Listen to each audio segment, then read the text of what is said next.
Hello, everyone. Welcome to Tom Manitas Jobs. We're excited to have this incredible panel on focusing on finding a job in the administration or the White House. I'm joined by two folks that I've known a very long time, over 10 years each. They're extremely well accomplished in what they did before they joined the White House administration, what they accomplished when they were with the administration, and then what they're doing now. I'll let them introduce themselves, mostly because a lot of times when people are thinking about how to find a job, hearing someone's path to get to where they want to go is the best thing, in addition to all the great wisdom.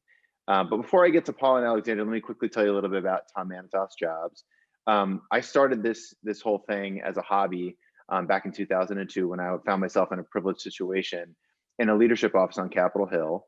I started forwarding all the job announcements that I would see that would come into my inbox to those folks that I knew that were looking. And the goal of Tom Manitas Jobs is to simply get the word out about the opportunities that there are available to folks in government, in Capitol Hill, in the administration, in the private sector, nonprofit sector, and campaigns. Anything in the political or policy realm, we want to get that opportunity to you. And then also additionally teach you and guide you on the best ways to get there. And a lot of that has to do with networking, which we're going to cover a little bit today. But let me turn it over to Paul and Alexandra to introduce themselves and talk a little bit about their path to the administration and beyond. So Paul, we'll kick it off to you. Thanks for doing this. My pleasure, Tom. Thanks for having me. My name is Paul Monteiro. I'm currently the Chief of Staff and AVP of External Affairs at Howard University here in Washington. In the Obama administration, I was for sort of first 5 years at the White House as the Associate Director of the Office of Public Engagement, and then went over to be the Director of AmeriCorps Vista, the Domestic Peace Corps, for 2 years, and then ended the administration at the Justice Department as the head of the Community Relations Service. I came to Obama land after serving in his Senate office and then moving to his campaign in Chicago for about 18 months. And that was my pathway into the federal government. So just happy to be with you today. Thanks, Paul. Alexandra?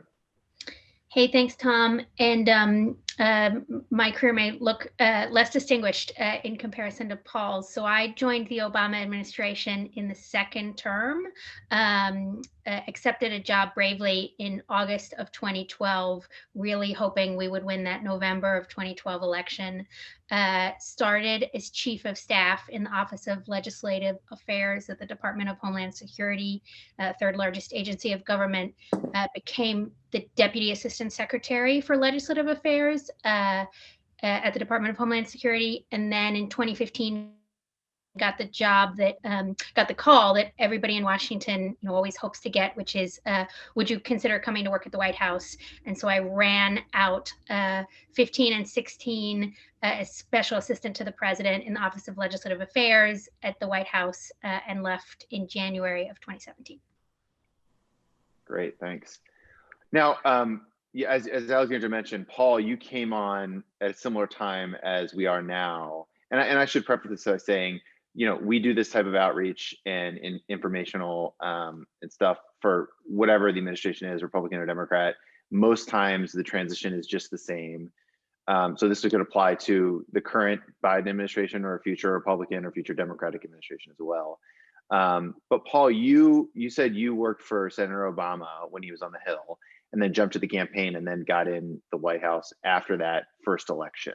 Can you talk a little bit about the way you got your job in the administration? Like, what steps did you take to get there? And I assume networking was part of it. Absolutely. And grain of salt, because this was now, more than 10 years ago. But having worked in the Senate office and then moving to the campaign, I was a part of the political department on the 2008 campaign. And a lot of that department was really brought in to become the White House Office of Public Engagement in 2009. So nothing was guaranteed, but it was sort of a pathway that we were all thinking about as a way to continue the work we had been doing to put the president's agenda while he was a candidate in front of communities. That was a good transition into the White House. But so some of the networking that had been done was with my old colleagues, my old bosses from the campaign, that were now becoming big cheeses in the sort of nascent administration at that time. But even that being said, I mean, I cast a wide net because sort of assuming that someone's going to call you, there's no guarantee, right? So I put other feelers out. I had left a law firm. I took a leave of absence. My firm was more than happy to give it to me because they thought he was going to lose. That went from like 90 days to 18 months. So I was planning, like, if I don't get the call, I'll go back to the law firm and life will go on. But I did cast a wide net because I just remember that feeling of insecurity, in 2008, 2009. And I won't mention names because a lot of them are big cheeses now in the Biden administration.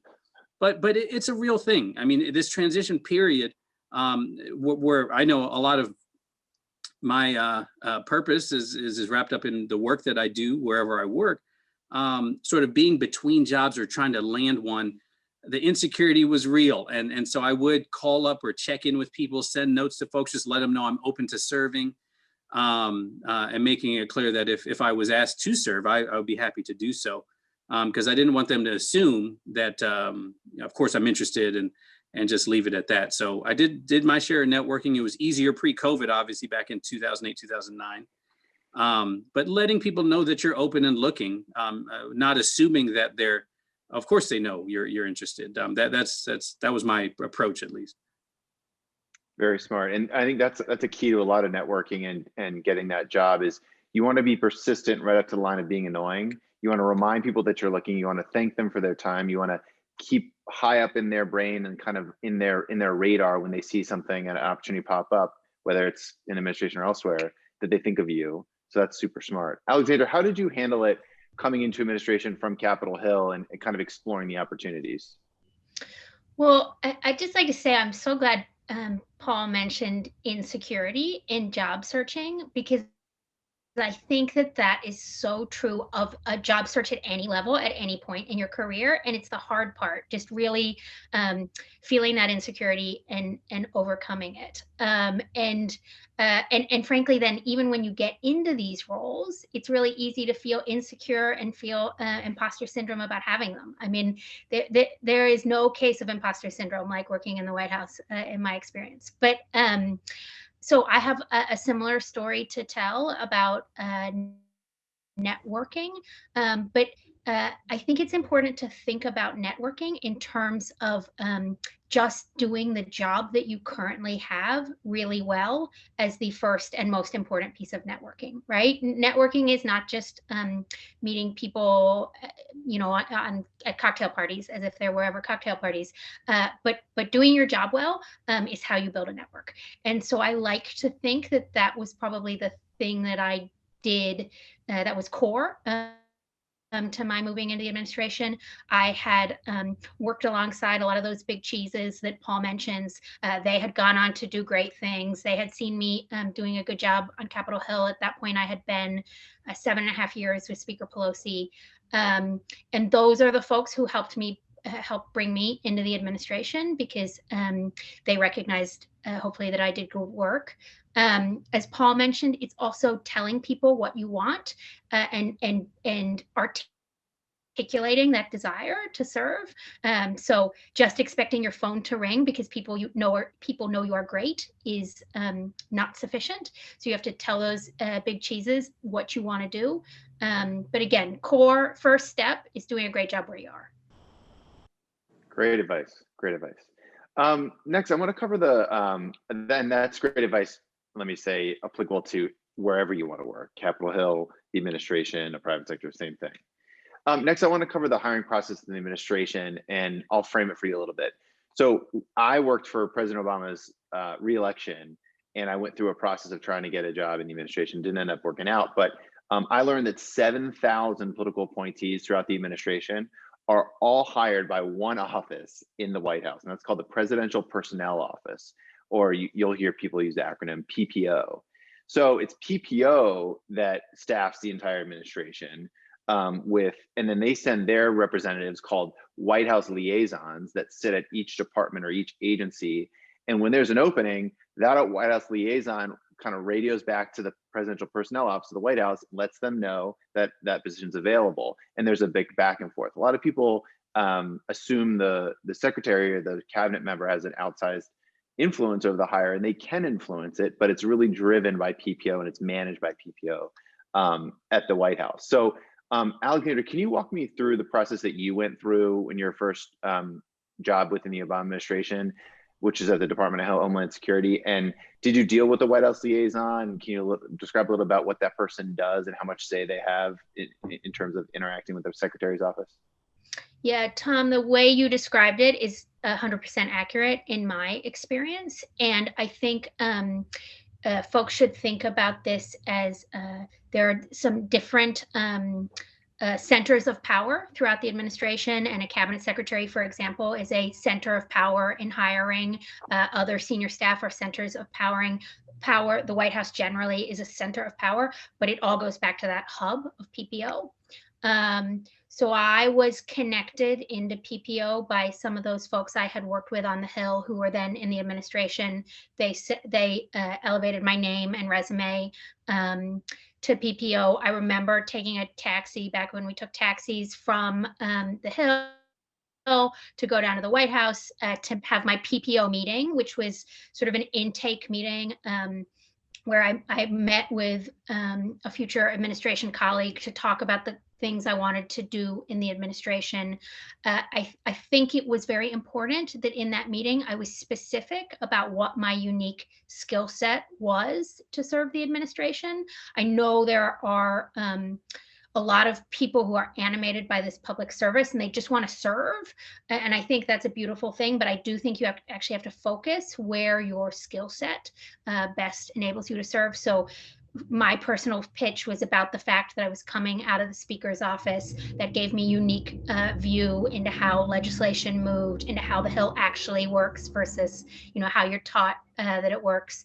And so my pitch was that I would be an asset to legislative affairs, that I had a national security background. And so I had that initial meeting with PPO. And then I think a few months went by with nothing. And Tom, as you say, you have to stay top of mind with people. You have to balance staying top of mind without stepping into annoying. Everybody's kind of trying to do that calculation for themselves. It's an art, not a science.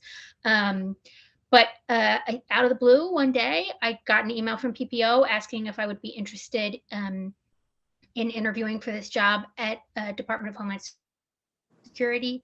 I did. I met with the White House liaison there. I then met with the assistant secretary, who was ultimately my boss. And then ultimately I got the job. I would just also point out that then from that point, I got 2 additional jobs in the administration. So I actually think that perhaps the easiest way to get the job you ultimately want in the administration is sometimes getting the first job and then getting in and moving around. That's the great thing about a time like right now, is you can imagine 4 years of runway to do that. But yes, and the only other thing I would add is I think a lot of those different power centers can play a role in elevating your resume and your profile to PPO. But again, it's PPO that ultimately is the center of that hub.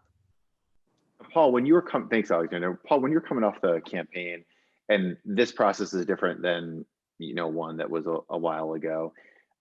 There's a database, and you apply via the website, and your resumes and with all the other campaign staff. And at the same time, you always do that normal process. You're also pinging and networking the folks that reminding them that you're looking, as you referred to before. But can you walk us through what is PPO's role in White House hires and how that works, and in addition your other roles within the administration? Yeah. So, and again, this is sort of dated, but from when we were coming in 0809, White House personnel really handled the agencies. The White House offices, those were handled differently. There are fewer of those roles. These are, largely people coming in that were in the family or already sort of close in. I didn't start at the White House until the first or second week of February. So I remember that month of January. FOMO is real because you start to see hey, I used to work with that person. Now they're working. Wait a minute. Maybe I'm getting left out in the cold. So just calm down, because the White House it's such a smaller thing, and volume is a real thing. Like PPO is being inundated right now, and they're working remotely probably. So just kind of chillax, because they're just dealing with a lot of, but from 0809, it was very much like there's a process for agencies that a lot of people, I felt like they missed how valuable the agencies are. That's where the money is. That's where any agenda, like the meat is on the bones at the agencies. You know, you're making the promises of the campaign real.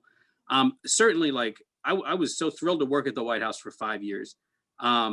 But some people made the mistake of saying, like, they were waiting for the call about the call about the White House, and then they got called about an agency and kind of gave it the cold shoulder. Don't be that person, because the way that you say, hey, you brought me something, it's not wrong, no, I'm not feeling it. Some people were not judicious in how they declined. You don't want to be that person. So if you feel like sincerely, like, agency life's not for me, or I'll only go into the administration if it's a White House role, just be sure at all points you communicate how grateful you are to be asked, because there are a million other people that would love that job they're offering you. And you don't want to, you know, it's the soft and subtle ways that, you know, your reputation about your attitude toward the work can follow you. So, but PPO largely handled the agencies. And the White House offices, I reported to Valerie Jarrett ultimately. She was over both public engagement and intergovernmental affairs. And so managers and mentors from the campaign who got in that first wave, they were in day one of inauguration. They were the ones I was keeping in touch with, saying like, hey, I'm here. If you're building a team out, I want to be on it. You know, but PPO, I didn't really deal with, because I was focused on following my team as I saw it into Team 2.0 in the White House. Great advice. And I just learned something. So just building off that for both of you, just so I'm clear, I think that people do make that mistake that, look, I first of all, on FOMO, those folks are the same level as me, they're getting hired, I must be left out of the cold. That's not the case. And also, for someone who wasn't in the administration in the early part and was trying to get in, I had people that were equal to me and in terms of experience and stuff I'd done. They accelerated so much faster from within, because they took a job that maybe was a lateral move or a step down, but because you're inside, you can accelerate so much faster. And I think and Alexander, can you speak to that too, where I'm not saying your first move was a lateral move or a move down at all. It's you made the right move, because then you ended up in the White House. Can you talk through that, and also both of you, other friends and colleagues that you saw do that same thing? Yeah, and I just want to call out the way that Paul phrased this, because I think it's so beautiful, that the agencies are where you are making the promises of the campaign real. So true. And for those of us who got into public service because we care about foundational American values, because we want to make the lives of American people better, that's where the work gets done. And so the thing I loved about the Department of Homeland Security, for example, is that it touches the American people and folks abroad.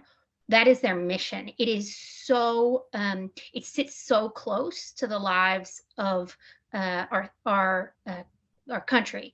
And it's an operational department, right? 240,000 people, 75% of whom carry a gun to work. I mean, this is a truly operational department, and it is where the policy issues that we care about come to life. So just want to really underscore the important work that happens at agencies, and also how understanding how government works, which you can only truly do from within government, right? This is not something you can fully learn in a political science class, actually positions you to succeed later in the White House.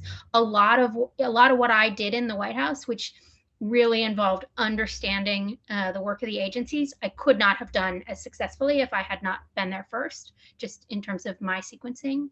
And then the truth is, when it comes to PPO, that of course, everybody hires from within their own family. You build up an army of other political appointee advocates. Once you're inside, you get to know more of those big cheeses. And so, yes, like I absolutely think that the best way to move up is from within, and that just getting your foot in the door is the right way to start, and with humility. Paul, any advice there? Yeah, I would just, definitely agree with Alexandra's point about, with volume and saying like, I'm interested in serving, like make PPO's job easier. Like tell them, this is where I'm looking at. I did my homework. I looked at the Plumb Book as tough as that is. Like, because they're looking to slot these positions as fast as possible. And it's an extra step for them to have to figure out, well, where does so-and-so fit when they just said, I have this general interest, that's one thing. And then I would also say like, and it's always the balance of showing, put me in, coach, I'm hungry, I'll do the work. Like, I don't think too much of myself that, I'll just dismiss everything else. But it depends on the individual, where you are in your career, what experiences you've had, and where you are just sort of in the seasons of your professional life. But really looking at, I'll put it this way, like at the White House, you don't start as a staff assistant and then end up as Valerie Jarrett. Like the White House isn't that way. The White House is, there's staff assistants, me, and like Valerie, there's small cheeses and big cheese. You don't like stay. That's what I learned. Like I should have probably left after 4 years. I stayed 5. Like you don't go, from the bottom to the top. Sometimes you go to the top by leaving. So that agency life, again, you're getting policy chops. You're getting that experience with the Hill. You're probably working, no offense, like you're probably working fewer hours for more salary because that's where the money is, so it's like grad school almost, and I just want to not disparage agencies because again, once you're in the orbit, you can come to the White House later. But I do think that it's important to recognize that, there's a lot of learning at the agency level, and the White House is wonderful. But if you're just like right out of college and, looking to go straight to the White House, like all those jobs require college degrees. So, if you want to be somebody's assistant, that's cool. Just know, like, you don't like end up as the director of the Domestic Policy Council if you stay long enough. Like, it just doesn't work that way. So that's all I would add. Great advice, both of you. Paul, you mentioned Plumb Book. Can you first of all describe what that is to people who don't know?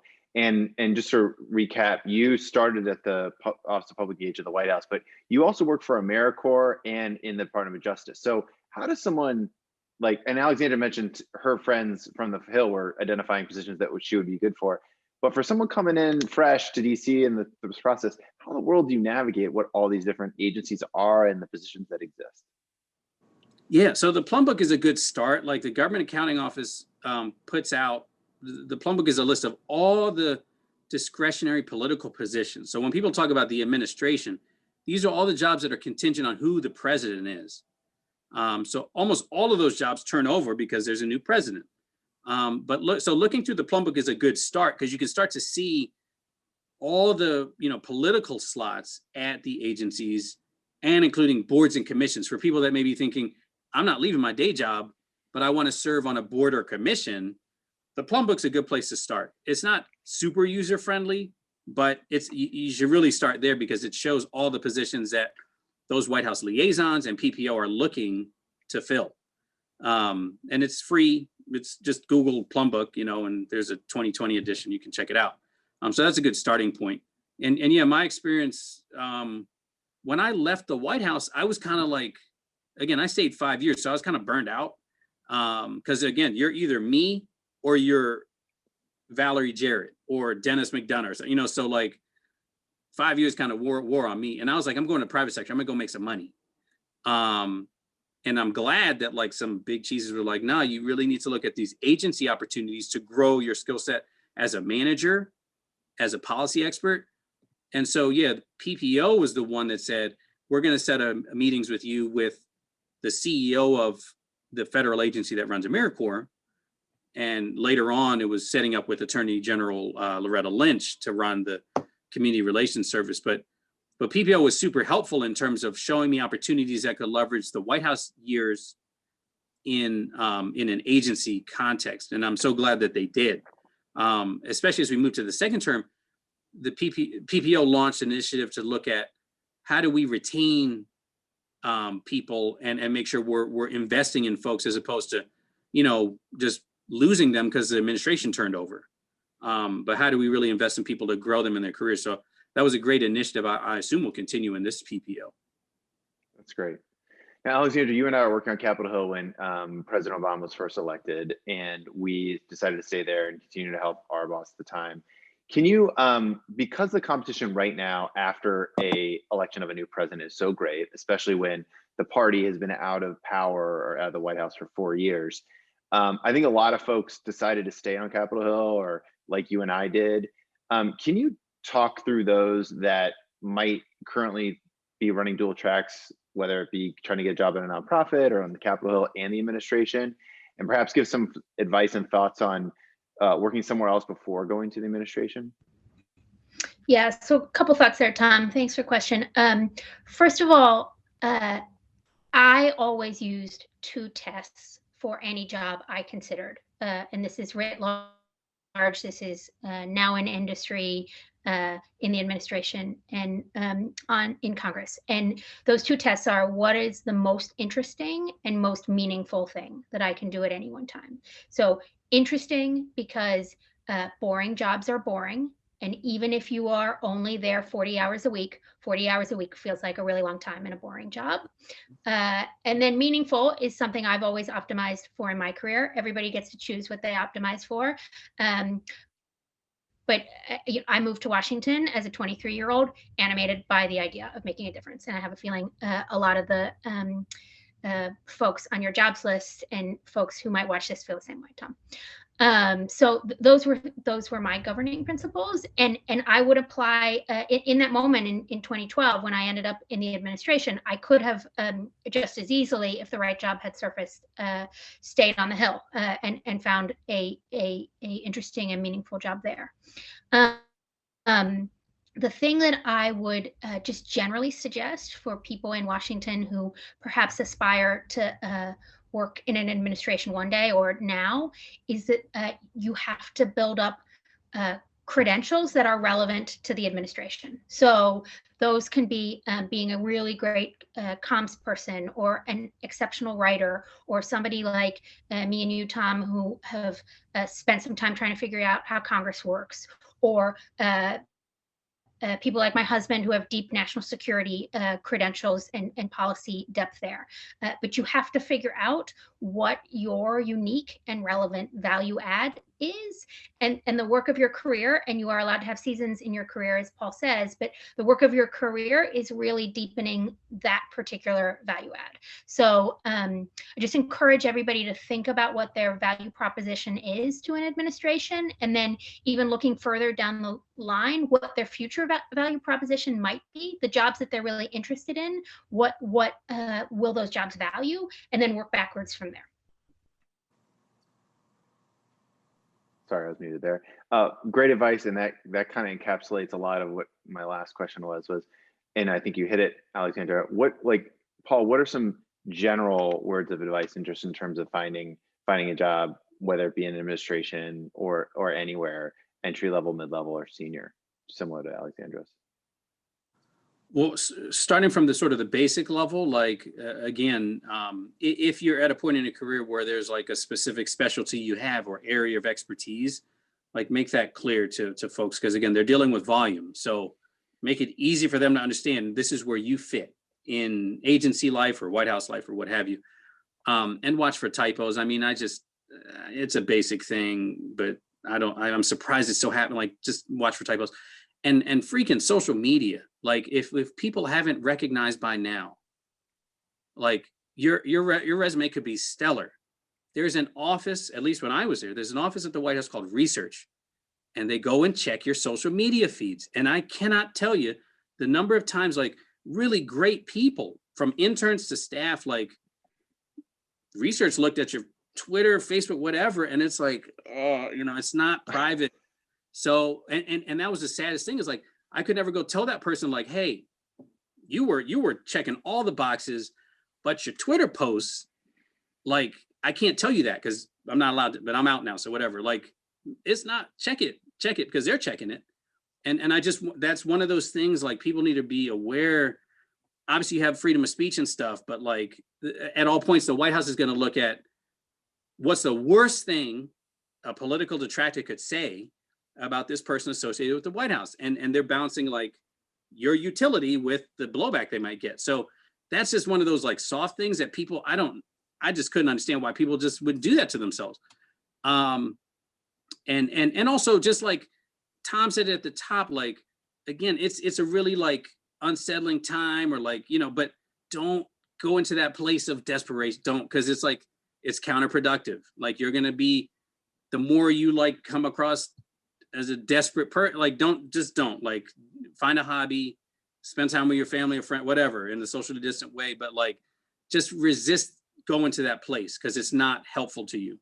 And I would just say, like, continue to, wherever you're at, like, do it the best you can, because that was one of the things in the Senate office. That was one of the things we would use to look at new hires. Like, yeah, this person went to Harvard or wherever, but the way they treat having to answer phones, talking to constituents, or going through mail from constituents, clearly you're overqualified.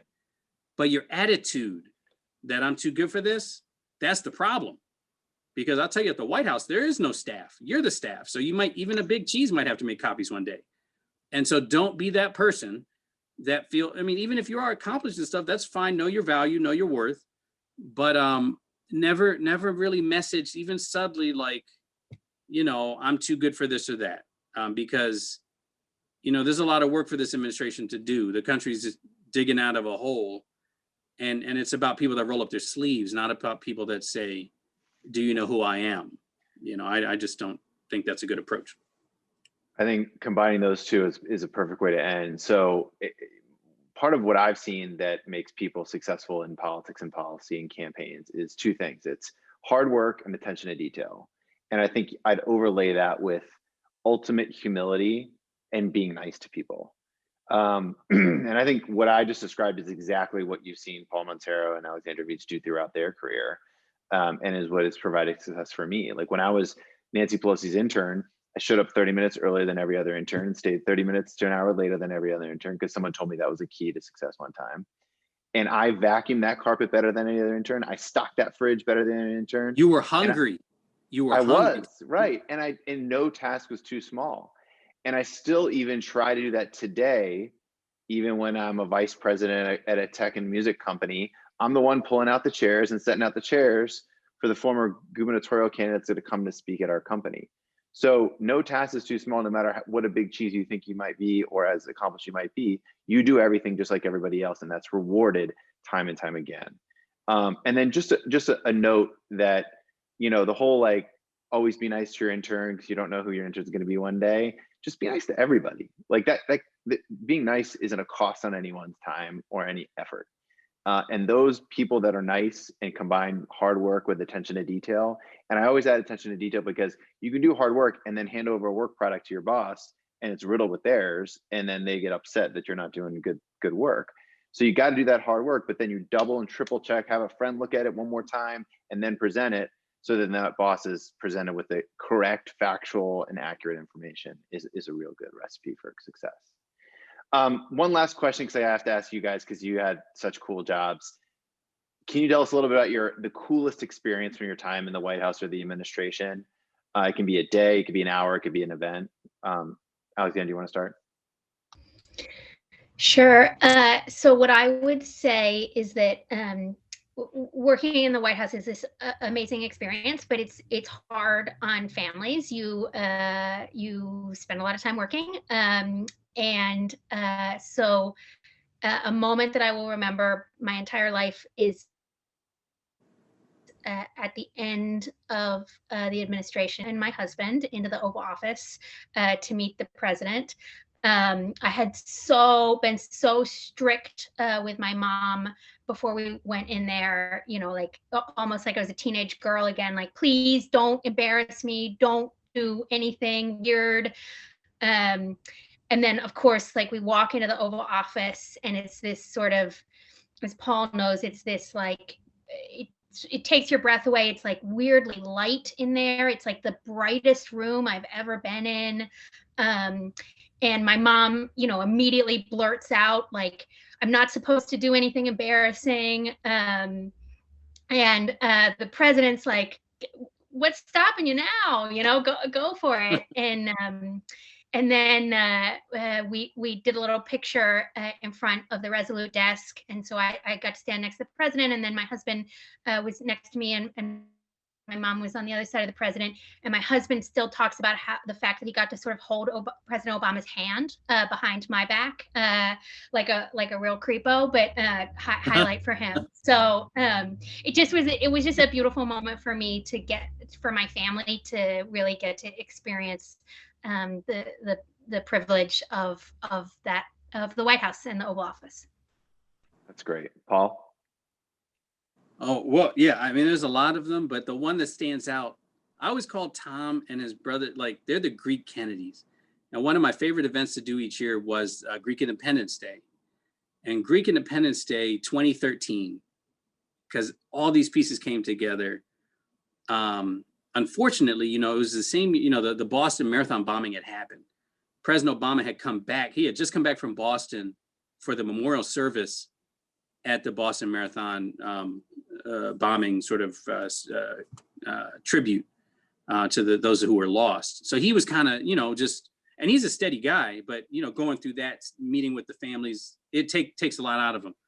And so I'm just thinking, okay, this event that's a celebration, Greek independence, some of the best food. No shame, I put food in my pocket because you can't eat while you're staffing because that's not a good look. But I'll take some of those lamb chops, put in my pocket. So I'm just like, how's this going to go? Because, the president, he's going to do what he needs to do, but he's drained from going to this memorial service. Enter Vice President Biden, who obviously is a big friend with the Greek community. So the president goes out, does his remarks.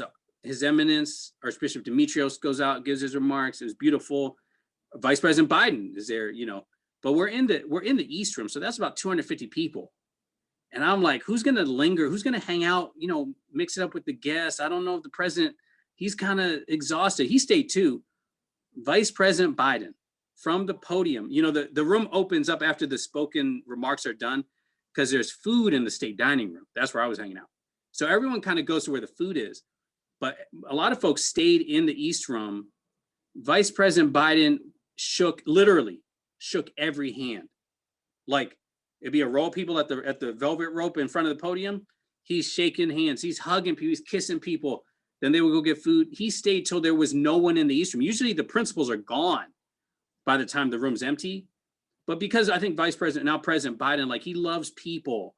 It just showed, to me, it showed like this guy, like, he gets energy from you, so like he shook every hand. It was kind of awkward because now the vice president's in this room that's empty because everyone's going to get the lamb chops, So that was a great day because it just showed the partnership that they had, the president who did what he needed to do just to show up for people, the vice president who loves people in just a real tactile way. The food was great. That was probably one of the best days. March of 2013. Man, that's a great story. Both of them are awesome. Can I just add onto that real quick? Yeah, go ahead. And just to make this relevant to Paul's point and to the current administration, I had a very similar experience with Vice President Biden. My sister had come to the White House. We'd eaten in the White House mess, which is the staff dining room. We were coming out, and a Secret Service officer asked us to hold because somebody was clearly moving in the building. So we were standing outside, right by the door where everybody goes out to West Exec. And the vice president came down those internal stairs to go out to West Exec. And so my sister and I were just standing there, and he took 2 or 3 steps, and then he turned around, and it's almost as if he saw us standing there and knew that this was a moment to make something really special. And I will always remember the vice president looking at me and saying, "Who'd you bring to the White House today?" And I got to say, "Mr. Vice President, this is my sister." And then he spent 5 minutes talking to her, sent her up to his office. But just, I do think, to Paul's point, it really reflects on the character of the then vice president, the current president. This is a person who really cares about people, really cares about family, both writ small, his own family, the family in the White House, but also writ extremely large, the American family. So not to be hokey, but Paul's story just Real. reminded me of that feeling about the president, which is. That's great. Well, thank you both so much. To everyone watching this, I hope you feel lucky to have heard from Paul and Alexandra. They're some of those accomplished, likable, well-respected people that work in DC, and literally everyone that comes across them is incredibly impressed. And again, they're nice people who work hard, and no wonder they've been such a success. So both, thank you so much for this. I really, really do appreciate it, and hope you all enjoyed it.